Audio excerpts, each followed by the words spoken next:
السلام علیکم۔ آج ہم بات کرتے ہیں اکاؤنٹنگ کا ایک ٹاپک ہے ریکٹیفیکیشن آف ایررز۔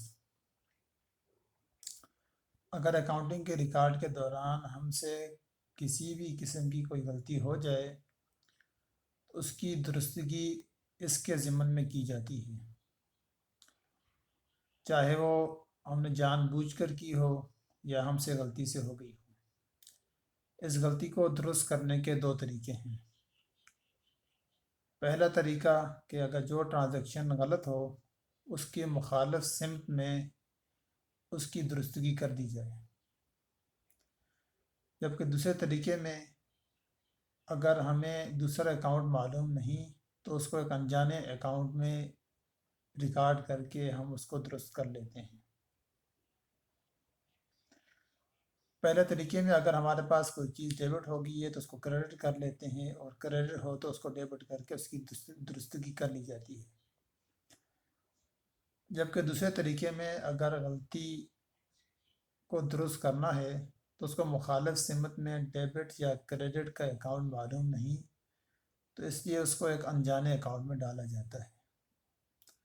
اگر اسی کانسیپٹ کو ہم اپنی ریئل لائف میں دیکھیں تو ہمارے پاس بھی زندگی میں مختلف قسم کی غلطیاں ہوتی ہیں۔ بعض ہمیں معلوم ہوتی ہیں کہ اس کی درستگی کس طرح کی جا سکتی ہے۔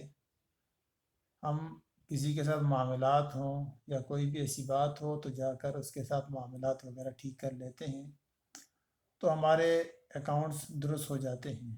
لیکن بعض چیزیں ایسی ہوتی ہیں جس کی درستگی معاملات کی صورت میں، پیسوں کی صورت میں نہیں ہوتی، بلکہ اس میں ایک ہی صورت ہے کہ ہم اس کے بدلے میں اللہ تعالیٰ سے معافی مانگ لیں، اس کو رب تعالیٰ کے حضور ایک انجانے اکاؤنٹ میں ڈال لیں کہ یا اللہ ہم سے یہ غلطی ہو گئی ہے، اس کی ہمیں معافی دے دی جائے۔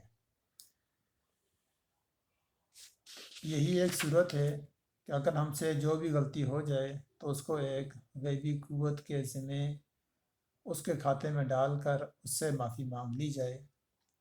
باقی اور کوئی صورت تو ہے نہیں کہ ہم اس کے بدلے کسی کو کچھ دے سکیں اور اس سے اس اکاؤنٹ کو کلیئر کر سکیں۔ اور اگر دنیا میں ہم سے یہ اکاؤنٹ معافی کے بدلے میں ٹھیک ہو سکتا ہے تو ہمیں کیا ضرورت ہے کہ ہم اس اکاؤنٹ کو اسی طرح لٹکائے رکھیں اور آخرت میں اس کا حساب ہم چکتا نہ رہیں۔ آپ سب کا سننے کے لیے بہت شکریہ۔